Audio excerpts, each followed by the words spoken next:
Good morning and welcome to Rooted. My name is Johnny. I wonder if you know much about what Advent means or what it's intended to symbolise. If you're like me at all, you'll agree that it's the appropriate time to put up your Christmas tree. Or perhaps it's that time of year when you get to have chocolate first thing every morning. Advent is this season that reminds us of the anticipation and the build-up to the coming of Messiah.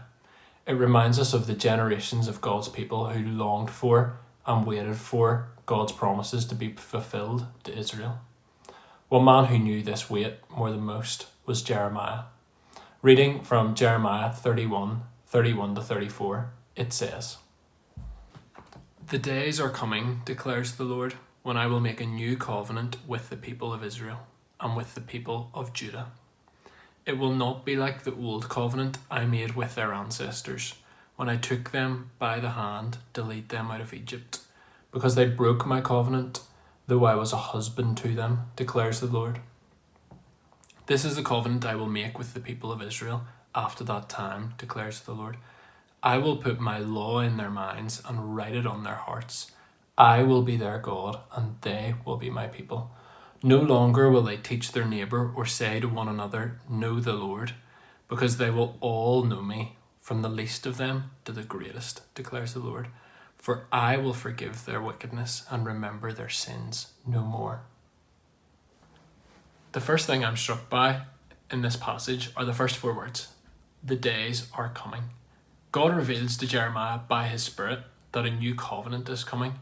This would have been unbelievably exciting news. However, Jeremiah would have no idea when or how God plans to reveal this new covenant. For Jeremiah, he knows that God will keep his promises, and yet only God knows his timing.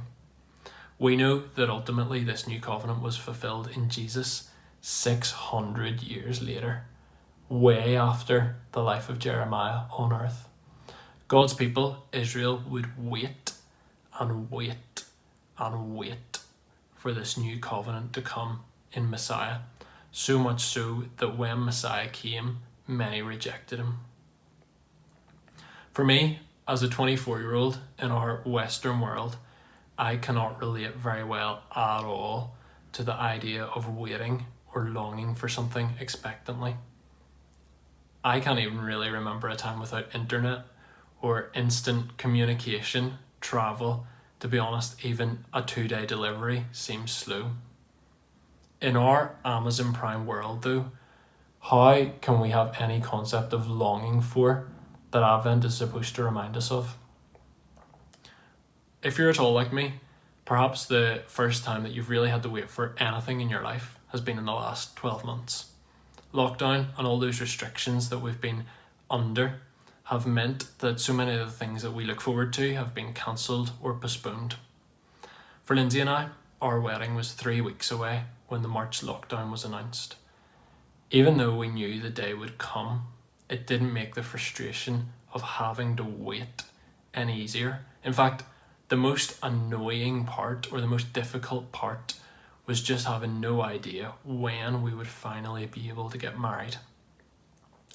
The last 9 months for all of us have felt like a bit of an endless wait as we long for normality to return. Knowing that normality will return doesn't really make the wait any easier. As Israel waited, they continually fell short and broke God's covenant. Through the Old Testament, they seem to constantly forget God's promises as they lose sight of him. I wonder how easily we can relate to this over the past few months. Israel was stuck in this cycle where they sinned and then there was a temporary blessing. But that's why this new covenant was needed. It needed to be an eternal one. From the passage, we know that this new covenant promises that we can know God and his word, his law within us and his word written on our hearts. But more than that, verse 34 shows us that the cycle that the nation of Israel were stuck in is broken and that their sin will be remembered no more. Jesus deals with our sin in a once for all sacrifice, meaning that the cycle the people of Israel were stuck in is finished, it's gone. What hope we can have in these days We, like the people of Israel, can often feel like we're stuck in the cycle of sin, but through Jesus, God will remember our sins no more.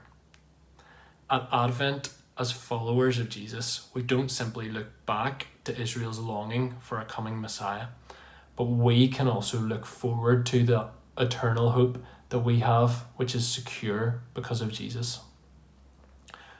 So, because of this great hope, let us thank Jesus for his sacrifice as we wait expectantly for him to come again. Be blessed.